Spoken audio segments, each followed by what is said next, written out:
And our speaker is Dr. Peter Colossi. Dr. Peter Colossi gained his PhD in philosophy from the International Academy.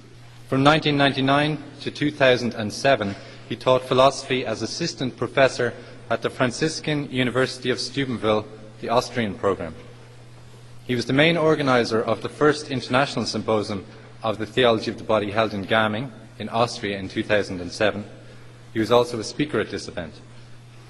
This fall he will be joining St. Charles Borromeo Seminary in Philadelphia as a faculty member. Thank you for specifying that. Dr. Colossi will speak on the ethical problem, which will look at the question of contraception and how it can be answered by understanding the reality of the language of the body. So please welcome Dr. Colossi for his talk.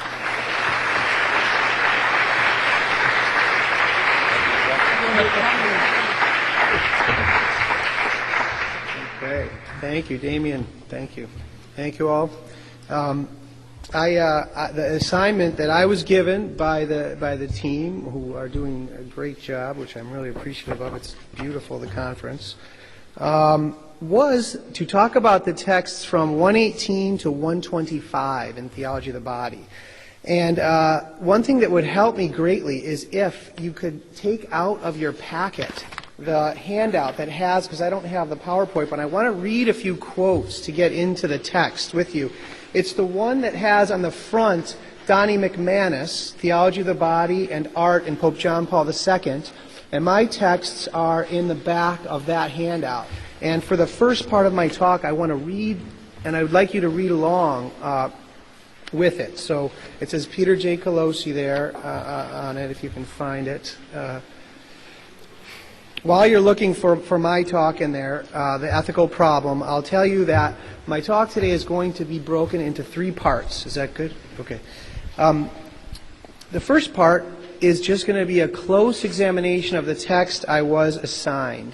And it seems to me that in that text, which we're going to read together, John Paul is doing 2 things. He is teaching us something about the history of the debate about artificial birth control within the Catholic Church. He's teaching us about the history of the debate of artificial birth control within the Catholic Church, and he's setting out his parameters within which he is going to deal with that question in these passages of Theology of the Body. And I thought that what we could do to start is, so if you have found the handout with the title of my talk, if you could just turn it over on the back of the first page of my talk, I'm going to read the relevant passage. It's the top quote, maybe the most famous passage from Humanae Vitae, and the one that John Paul II wants to talk about. See, Humanae Vitae, you know, came out in the 60s, and so did Gaudium et Spes. Technology had made artificial birth control widely accessible and very inexpensive. So Catholics wanted to know, can we use this within marriage or not? And this is the text that the Church answered that question with. The Church teaches that each and every marriage act must remain through itself open to the transmission of life. That teaching, often set forth by the magisterium, is founded upon the inseparable connection willed by God and unable to be broken by man on his own initiative between the 2 meanings of the conjugal act, the unitive meaning and the procreative meaning. So the Church answered the question, no, you can't use artificial birth control within marriage, and this is the reason why. Now, if you look just down a little bit on that same page, Theology of the Body, number 118.3, I have them numbered there, John Paul sets out his first parameter. He says, the considerations I'm about to propose will refer particularly to the passage of the encyclical that deals with the 2 meanings of the conjugal act and their inseparable connection. That's the passage I just read to you. I do not intend, he says, to present a commentary on the whole encyclical, but rather to explain one passage at greater depth. at greater depth. Just below that, I'd like to read 118.6. This is from John Paul II. Since the conjugal act at the same time, you could say here's his brief definition of the two meanings.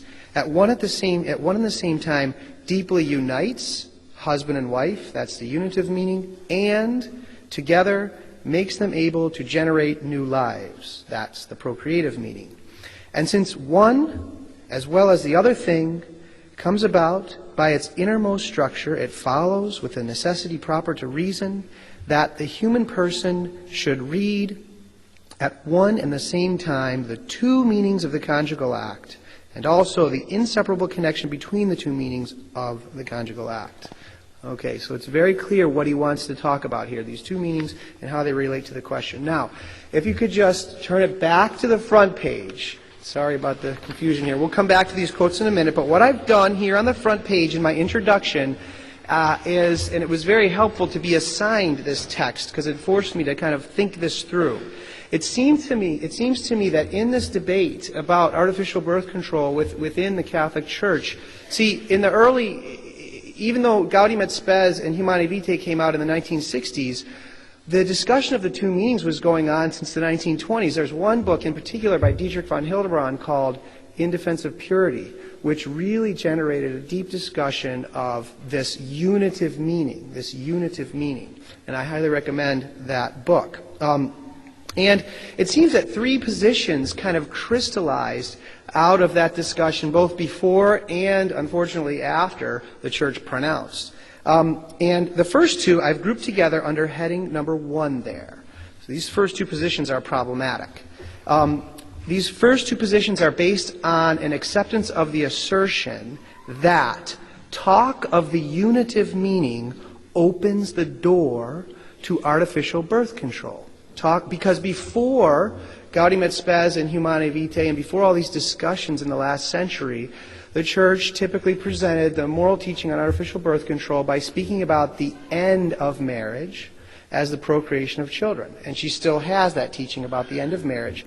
But what we have now in these documents, you could say, is a genuine case of development of doctrine.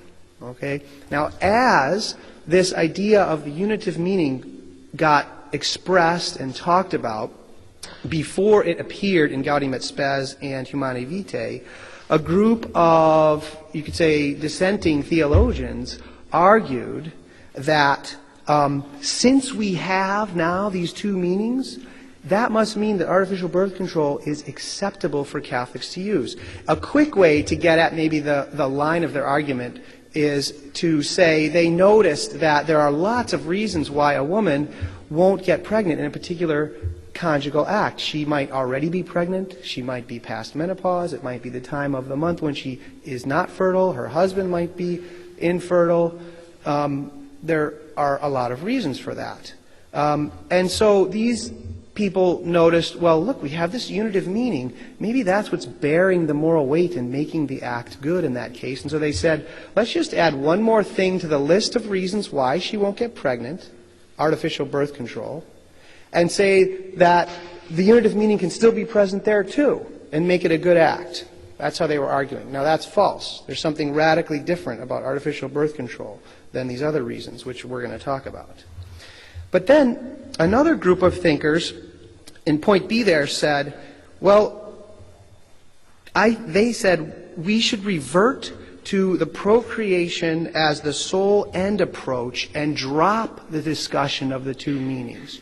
Because they thought that this unitive dimension, you could say they accepted implicitly the proposition that talking about the unitive meaning would lead to artificial birth control. They thought you could say, these are people who are against artificial birth control and were glad that Humanae Vitae and Gaudium et Spes rejected artificial birth control, but they weren't particularly pleased by the introduction of the new language of the two meanings. Okay? And they thought, and unfortunately, historically, there was an explosion of birth control use within Catholicism.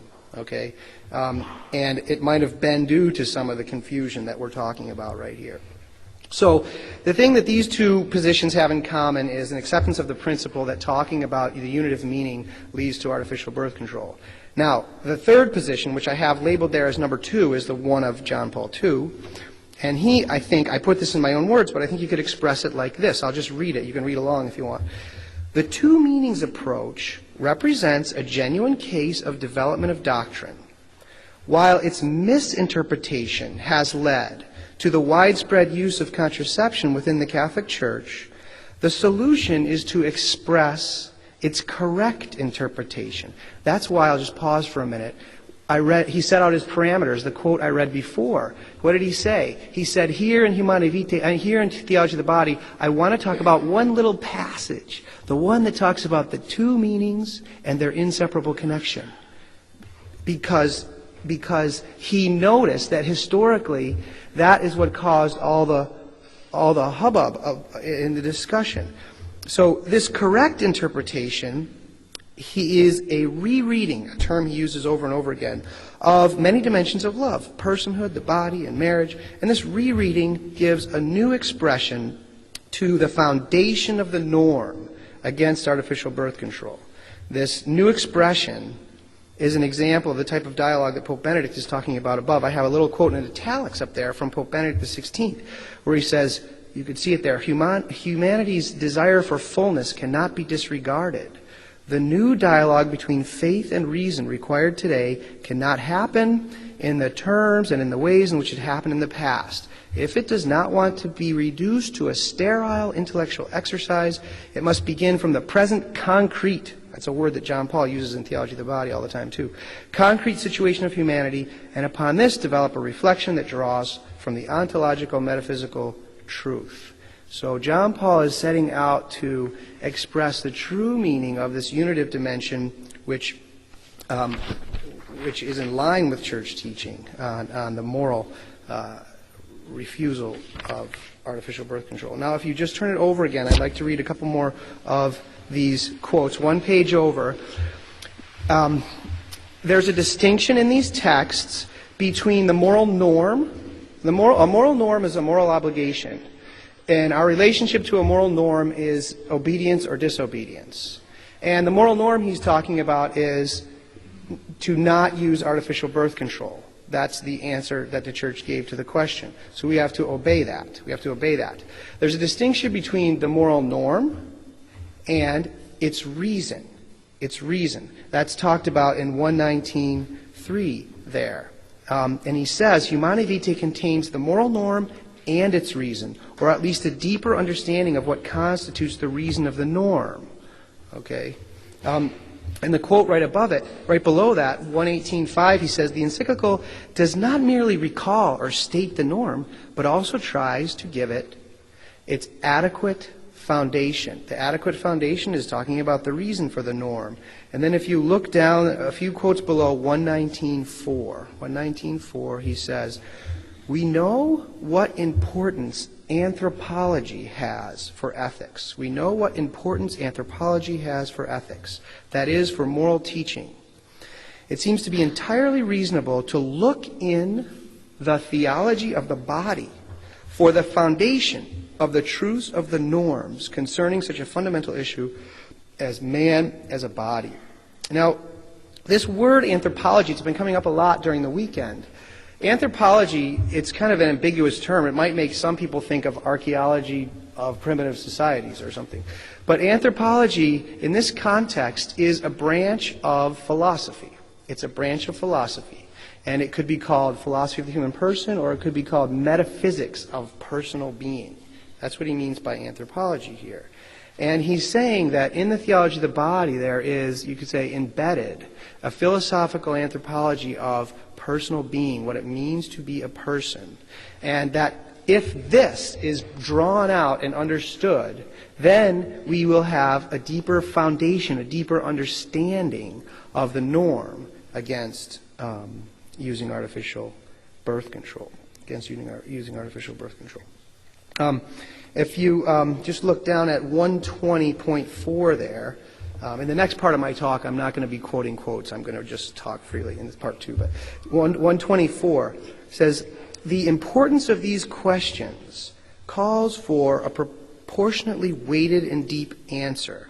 If, therefore, it is right on the one hand to expect a penetrating treatment of the norm, so a discussion of the moral law. One can also expect, he says, no less weight to be given to pastoral arguments concerning more directly the life of concrete human beings, like what Pope Benedict said up on the quote from the other page. So the norm has been taught, and now John Paul wants to get at you could say, the heart of it by looking to this anthropology. And he says this anthropology can be found in this theology of the body. All right. Everything I just said is part one of my talk. It seems to me that that is what is happening in the sections that I was assigned by the team. And I tried to stay close to the text there. Now, if you turn over to the next page, we can start to explore part two of my talk, in which I would like to try to express what this anthropology is, and in particular, to discuss the unity, the intimate unity of the body and soul and persons, the physical and spiritual unity that we are. Now, there in Theology of the Body 3.1 and 133.3, John Paul speaks about contemporary philosophical anthropology. In the first one there, he says in the book of Genesis, we find there in nucleo almost all the elements of the analysis of man to which modern and above all contemporary philosophical anthropology is sensitive. And he says this exploration of man, especially in the aspect of his subjectivity. And in the next one there, 133.3, he says the rooting of the teaching proclaimed by the church in the whole tradition and in divine revelation itself is always open to the questions raised by people and also arguments most in keeping with modern science and today's culture. It seems that in this area, the intense development of philosophical anthropology, and in particular the anthropology that stands at the basis of ethics, meets very closely with the questions raised by Humanae Vitae. So I said this philosophical anthropology that he's interested in here is a type of metaphysics of the person. And it's a philosophical principle that whatever your metaphysics is, your ethics is going to come out in a certain way based on what your metaphysics is. And that is why he's putting such importance on philosophical anthropology as it relates to this ethical question of artificial birth control. Now, what is this contemporary philosophical anthropology, or this intense development of philosophical anthropology in today's culture that he's referring to? Well, you might know that you have to, in Europe, or at least on the continent, I'm not sure how it works in Ireland, I lived over there for a long time, you have to write 2 doctorates to become a philosophy professor. And John Paul, when he was Karol Wojtyła, he wrote one about St. John of the Cross, and his second one was about a philosopher named Max Scheler. Max Scheler was, you could say, a realistic phenomenologist, or you could call him a Christian personalist, in the same school as Dietrich von Hildebrand, who wrote the book In Defense of Purity that I mentioned earlier. Also in that group of people was St. Edith Stein, who studied with them. And John Paul, when he talks about contemporary philosophical anthropology and these intense developments, he's talking about that group of people that he studied very deeply and informed his thought. I've written some other articles about that. And so in part 2 of my talk, I will take the lead from him here, but I'm going to try to, and if some of you were at the last conference, you'll remember some of this. I want to develop, by drawing on these phenomenologists that he studied, a way for us to understand the metaphysical truth that we are an intimate union of spirit and body. And I'm going to do it, you could say, it's like metaphysics through phenomenology. So I have, now that I'm going to stop reading from quotations, you see there 3 points and then 6 points. I'm going to just kind of go through those points right now and try to bring to our minds this unity of body and soul. Now, it's going to take maybe about 20 minutes, and you might think we've stopped talking about birth control. But at the end of that, I want to come back with an example that I thought up, these two ways that a man could approach his wife, which I think, and I actually had this experience. I used this example. I was asked by the Diocese of Philadelphia to speak to the engaged couples at their retreat.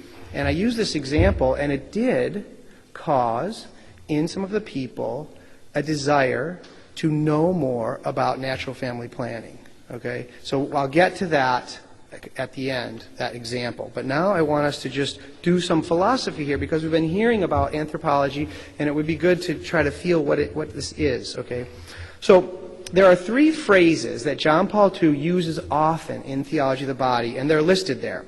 One is, you are your body. The other is, the invisible determines man more than the visible. And the third is, the body expresses the person. We heard that yesterday in Sister Timothy Proch's talk. When Eve was created, John Paul says, when Adam says, this is at last bone of my bones and flesh of my flesh, John Paul says that could be interpreted by saying Adam was saying, look, a body that expresses a person. A body that expresses a person. Now, this unity of body and soul, even before we start to talk about those 3 points, we should recognize it as a mystery. There are many mysteries in the universe. Like, for example, your own existence is a mystery, in the sense that a mystery is something that's very deep and profound, that we're very familiar with, but we rarely take the time to reflect on. If you take your own existence for a minute and just think about it, you immediately realize 2 things: that you had nothing to do with your own coming into existence, and you didn't ask to come into existence. You had no role in creating yourself, and you never said, excuse me, could I exist? Because you didn't exist yet, so you couldn't say that. So you immediately, if you make that thought, you realize your existence is a gift to yourself. That's something you just get to be. How often do we think about that? And then you might think, you might start to feel very grateful, and then you would think, what is gratitude? That's another mystery. And who should I thank? It's a sign that there's a God. Thank your parents and God. So another mystery, the one we're going to explore right now, is the fact that we are a unity of immaterial and material realities. And this is quite stunning. Angels, they don't have any fingernails or arms or brain or any of that. They're pure spirits, and this podium is physical. But we are a kind of surprising unity of spirit and matter. And you might wonder, how is that possible? John Henry Cardinal Newman has some very beautiful texts exploring just the mystery of that. Now, what I mean by soul for our purposes here is you can get at it by thinking in terms, first of all, this podium. It's 3-dimensional. You can knock on it. You could paint it blue if you wanted to. And there's all sorts of physical things, like the beautiful Gothic church that we have here, and the planets and the trees and the stars. That's all physical matter. It's a huge, beautiful world. There's another world, you could say, within you, a world within you that is not physical. And it's made up of your thoughts, your feelings, and your decisions. Your thoughts, your feelings, and your decisions. None of those things are physical. It would be absurd to say that my joy has a 6-inch diameter and is to the left of my sorrow. Because they're not. It's an absurdity. It's not even just funny. The reason it's funny is because it's absurd, and that's because those are immaterial realities. Those are immaterial realities. So by soul, I mean, right now, this whole inner life that you have, that you're thinking thoughts right now about what I'm saying. That inner spiritual, immaterial life. And there's a soul at the foundation of that. And what we want to explore is the intimate unity of those two.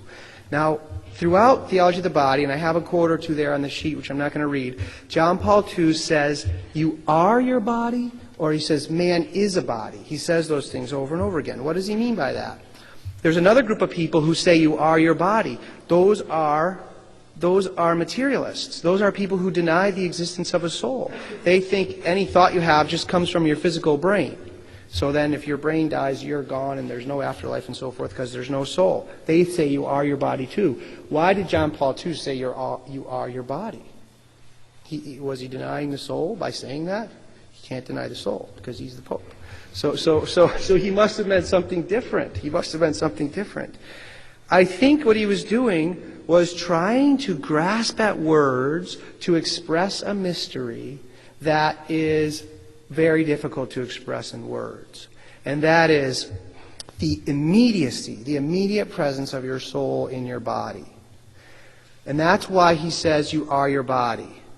Okay, and we're going to try to explain that or get a feel for that mystery in a minute. But the reason he says you are your body is because your soul is so present in your body, so intimate with your body, that it almost makes sense to utter the sentence, you are your body. Okay, and we're going to explore that more deeply in a minute. It's hard to find words for some mysteries. The other thing he says is, the invisible determines man more than the visible. The invisible determines man more than the visible. What does this mean? A quick way to get at this point is to note that every one of us is going to become a certain type of person, either a mean or a rude person, or a kind or a generous type of person. And there's a question, how do you become this way or that way?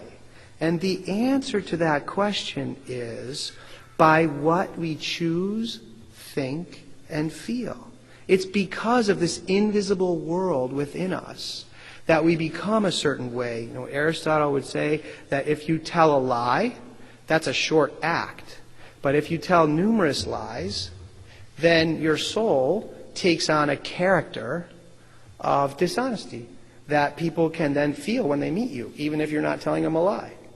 So the way so what it means to say the invisible determines you more than the visible is that the type of person you become is determined much more by what you think and allow yourself to feel and decide than by your hair color or something like that. And there's many texts in Scripture that bear this out, like for from the heart come the evil thoughts, and what is eaten or whether your hands are washed is not the reason why. Okay. The third point that he says is, I said before, the body expresses the person. The body expresses the person. And here the question is, if we have this invisible life within us, this whole world within us, how do we share that with other people, with other human beings? And the primary answer to that, it's not the only answer, but is because of and through our body. The way we can share this inner invisible life with others is because of and through the body. The body. All right. Now, everything I've said so far, from the beginning until now, are all from texts of John Paul II, and we read many of them together. Now I want to draw on some of these phenomenologists, and maybe that's something I have to offer to the symposium, because my teachers in Liechtenstein, you could say, were like the direct descendants philosophically of those people that Wojtyła studied. And one of them was a close friend of, well, they all knew him. One was Rocco Buttiglione, who wrote a book about the thought of John Paul II, one of my professors, and you probably heard about his story at the European Union, which relates to Kathy's talk from before. And then Joseph Seifert and John Crosby. So I was able to kind of imbibe the same texts and thinking that John Paul did when he was writing his habilitation. And I want to draw on those thinkers now to just do this kind of phenomenological method with you of metaphysics of the body-soul unity. And there's examples on the sheet there, a list of them. What I want to do is think about, from our own experience, how intimate we have an experience of our own body-soul unity. And the first one is sense perception. Sense perception. This is another one of these mysteries that we rarely think about, but it's present to us all the time. And let's take the sense of hearing, because that's what we're doing right now, or you are. I'm hearing me too, but if there were an animal in this room, like a dog or a cat right here, his eardrums would be vibrating and synapses would be firing in his head. But there is a striking difference between hearing in animals and hearing in persons. And here, the difference is that I, right now, am thinking some thoughts, and hopefully they're meaningful. And if then I have to express them by my mouth and my tongue and my teeth and so forth, I make sound waves and they go out there. And then your eardrums vibrate and synapses fire, all that is physical. All that is physical. But what is stunning is that the meaning, which is a spiritual reality that I was thinking before I talked, is now present within you. A spiritual meaning is present within you that I had first, and you can ponder it right now. And then you can ask me a question later, or tonight, not today. But that's stunning. That's stunning. We are now transcending each other, our spiritual lives, because of and through our bodies. Because of and through our bodies. That shows one way of showing the closeness of our spirit and body union. Okay. The next one. I'm calling it the immediate presence of the person. You know, in the church, it's interesting. If you look up in the Catechism, sometimes the soul refers. The Catechism explains that in Scripture, the soul is used in two different ways. One is that it refers to the whole person, body and soul. And one is that it refers just to the spiritual dimension of the person, which the Catechism says is the higher value, even though the body is thoroughly good. Okay, and here, in this sense, I'm talking about the spiritual dimension when I use the word person, but really we're a whole unity. If somebody, like your father, pats you on the back because you did well in sports, or if somebody slaps you in the face, hopefully they don't do that, but if they do, you can ponder what happens there. And one of the things you notice is if somebody pats you on the back for that reason, the situation is not such that you say, interesting, there's a hand. That hand must like my shoulder. What happens is that you immediately feel the pride of your father, which is a spiritual reality. It's a spiritual reality. Or if someone slaps you in the face, it's not the same thing. Oh, that hand must not like that cheek. But rather, you feel immediately something like insult or hatred. And there's a question that arises from that experience, which is, how can that happen? Why is it so immediate? Why do I immediately feel his pride when that happens? And the answer must be because our soul is right present in our body. Okay, the third example there, I'm calling it upright posture. But before I get to the idea of our upright posture, which was also already mentioned once, I'd like to just talk a little bit about, we're going to talk about two senses of this, and this is the first one. Another term that you hear often in the writings of the popes is the dignity of the human person. The dignity of the human person. What does that mean, the dignity of the human person? The word dignity is meant to point to a lofty worth that people have. And this worth also grounds moral obligations to respect people. So the idea is any being that has dignity deserves an absolute kind of respect. So if you're walking down the street kicking a rock along and you see some person come down the sidewalk, you suddenly notice, okay, I can kick the rock, but I can't kick the person.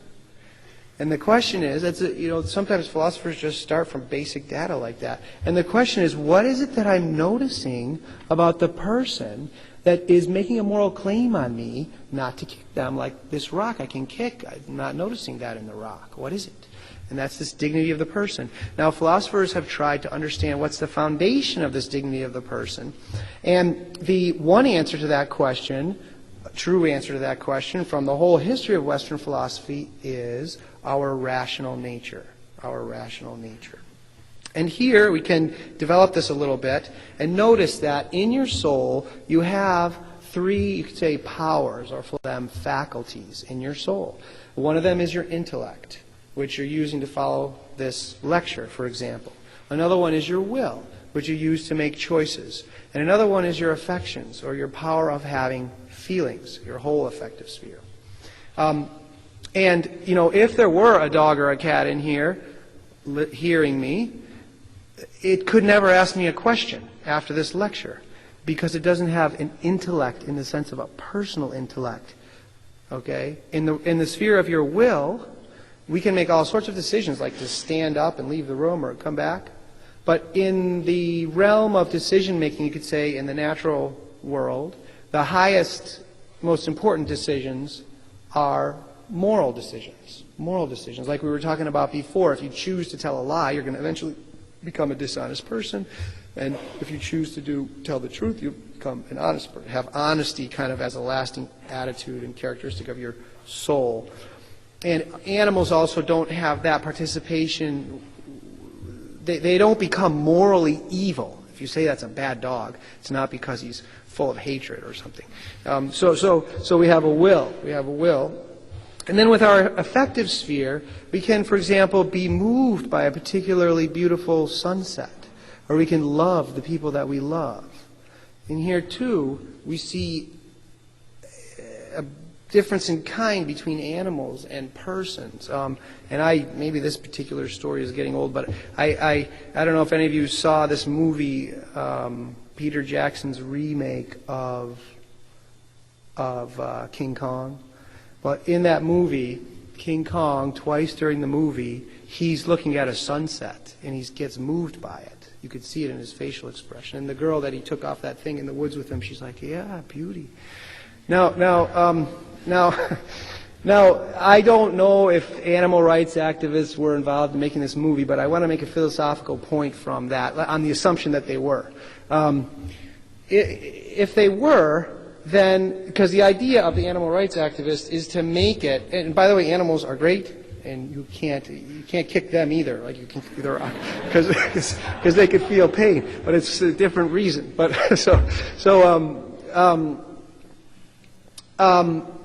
if animal rights activists made that movie, it proves the point actually that we're making here, because it's founded on the assumption that it is true that any being who has a rational nature has lofty worth.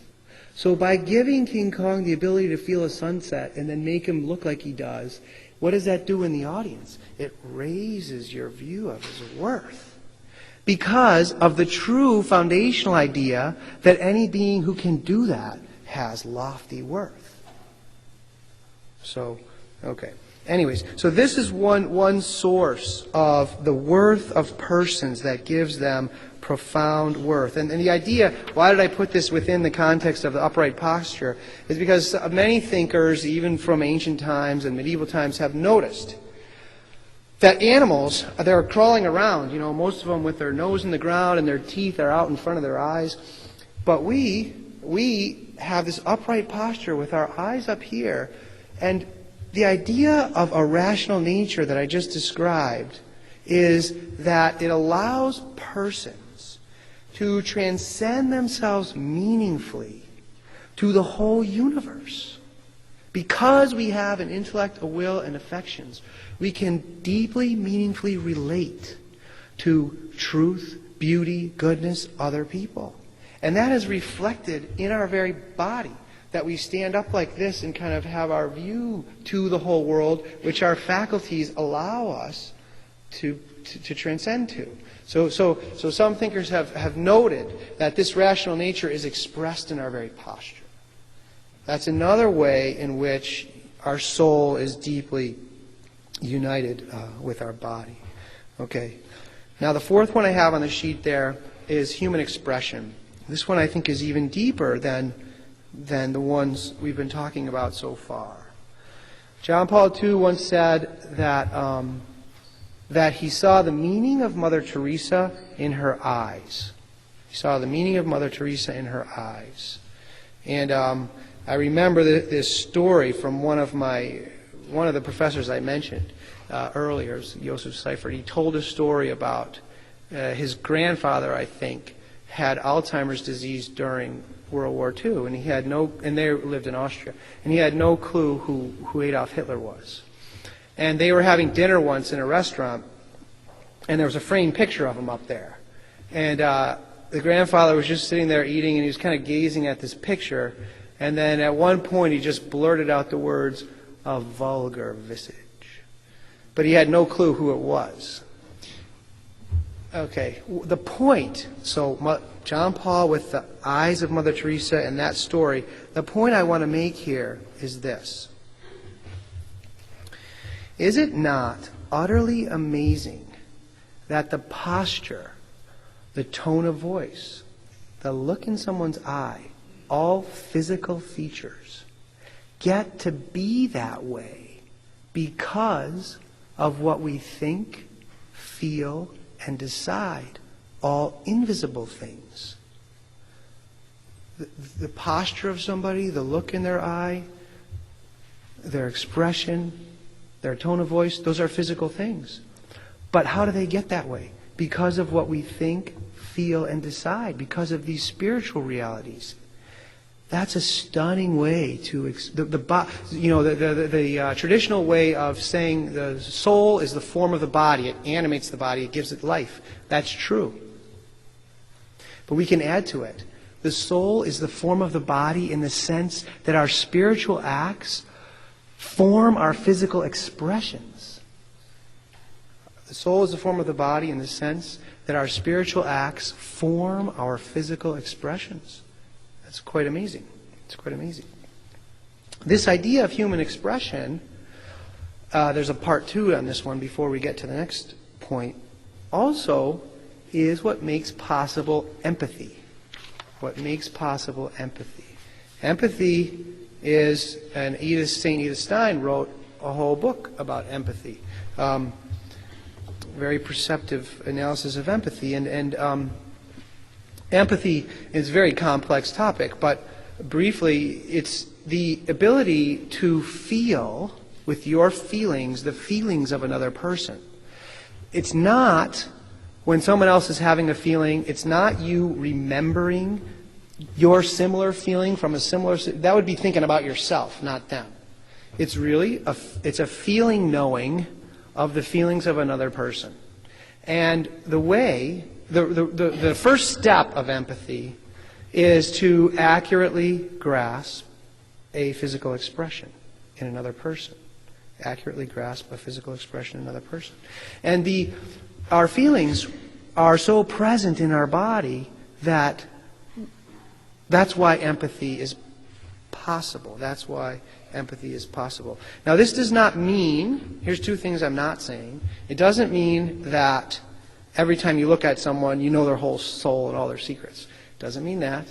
It also, what I'm not saying, because there's dimensions of your intimate life which are hidden and you have to share them in other ways. And the other thing I'm not saying is you can't be tricked. Some people are good at hiding their emotions from their facial expressions. But what I am saying is that when empathy happens correctly, this is how it happens. You know, maybe you could think of an experience. Like maybe it works better with people you know very well, but maybe you see somebody you know and they look happy and they're doing a happy expression, and then it could be just something like a little quiver in their lip. And suddenly you're rushed with the awareness, they're sad. That's a case of empathy. How can a quiver in a lip cause all of that? It's because your soul is right present in your body immediately. Your feelings, that's why the Pope says you are your body. Because you almost want to say, okay, your face is happy. Really, your face is teeth and so forth. But the happiness is somehow spiritually present in the physical reality. Okay. The 5th way of trying to express the closeness of our soul to their body that I have on the sheet there is each person's uniqueness. What I said already, and this relates to the dignity of persons, So far I said the reason people have dignity is because they have a rational nature, and that's true. But this is another reason why people have dignity, another reason which once you understand it, your moral awareness of the respect due to others widens and deepens. And that is that each one is utterly unique and irreplaceable. Okay? Now the way to understand this is to ponder somebody you love. Ponder their face. And then ask yourself the question, why you love this person. What is it about this person that makes you love them? And sometimes I ask my students to try to answer that. And they say, it's the way they walk, I think, or the way they laugh, something like that. Now, in one sense, you can love a laugh or a walk, but strictly speaking, laughter and walker are not the proper objects of your love. What you love is a person who is expressed in a laugh or in the walk. The person who's laughing is expressed in it. And this is another amazing thing, that somehow the utter uniqueness of a person gets expressed in their laugh. Maybe that's why each laugh is unique. But you do perceive quite directly the utter uniqueness of someone in their laugh. And it's because this uniqueness impresses itself, as it were, on their body and on their physical actions. Now, this uniqueness of persons, even though it's so close to the physical body and forms a unity with it, is an immaterial reality. And it's, you could say, the foundation of love. There's all different sorts of love. Spousal love is the one we're talking about at this conference, but there's parent-child love, and friendship love, and sibling love, and all of these types of loves, even though they have differences in their essential structure, they have a common kind of starting point, which is you catching a glimpse of the uniqueness of this person. That's what inspires the love. It's not the fact that they have an intellect. That's what I sometimes say. If you meet a new person or fall in love, you don't go to your other friends and say, guess what? I met another functioning intellect today. You meet a person who's expressed to you in an intellect and in a will and so forth. Now, this uniqueness, by the way, a little quick point also to maybe get at it. It takes more to fully bring it out. But one thing that's interesting is you're unique, you're unique, you're unique, you're unique. Everybody's unique. So it seems like, well, then uniqueness isn't unique because everybody's unique. But the way to fix that little problem is to say that there's a distinction between the fact of uniqueness, which everybody has, but then there's the very content of you. That which, when your mother looks at you, she sees, and that's what makes her love you so much.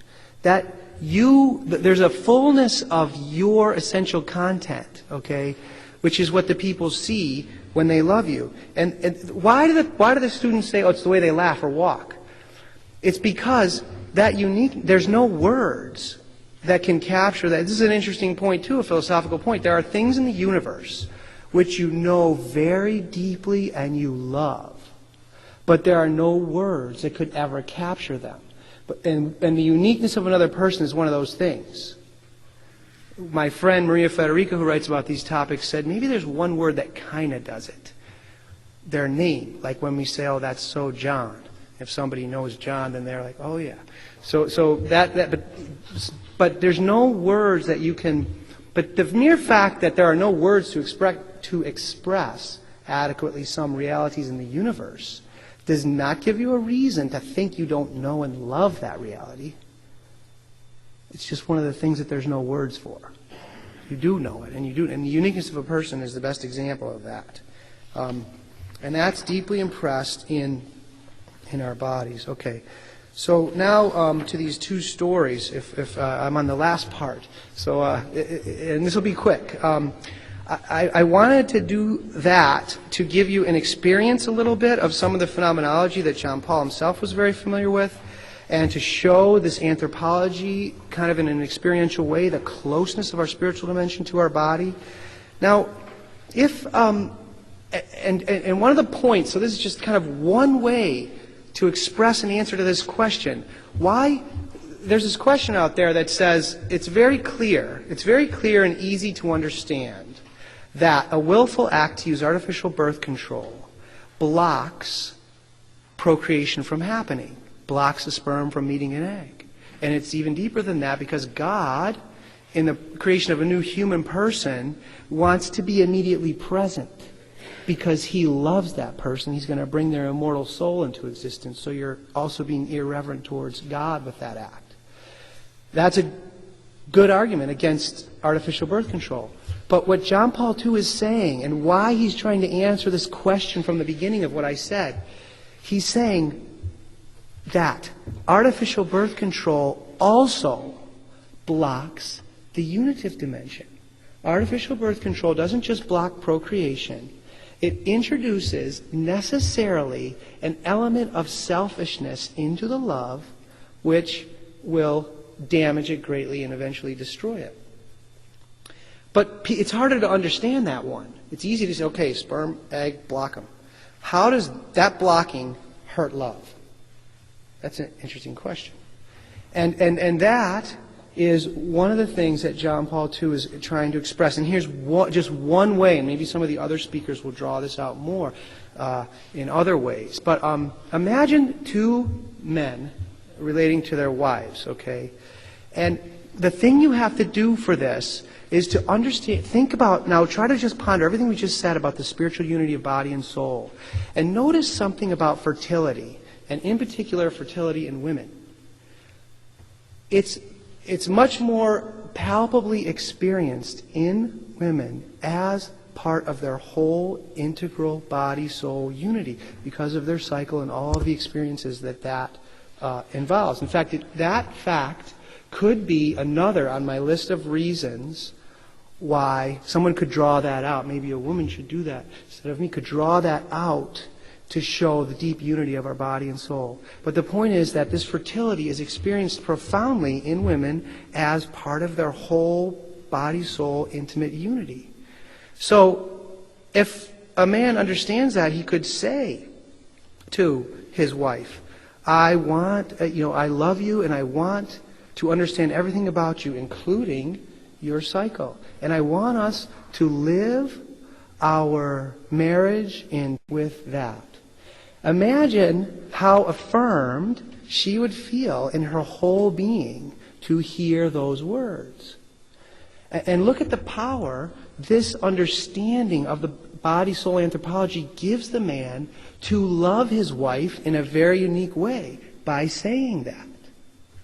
Now imagine another man who says, and even if he doesn't say these words, artificial birth control speaks these words. Your fertility is in my way. I'd like to suppress it. That gives a metaphysical sense to the woman who is a whole body-soul unity of the opposite of being affirmed in her being. So the point I want to make, kind of the final concluding point, is that this anthropology, this metaphysical exploration of the body-soul unity gives profound ways, I've only given one, to unfold this side of the teaching which wants to express how the unitive dimension is fully integrated into the tradition and gives you even deeper ways that people have, because that quote from Benedict at the beginning, we can't ignore, when we're arguing now, we can't ignore the people's desire for fulfillment. If so many people are frustrated now because of broken relationships and coming from broken homes and so forth, and they hear that, it's like the one thing they want, a full, complete love. And you can actually explain how natural family planning enriches that possibility in amazing ways through this anthropology. So, okay, the end.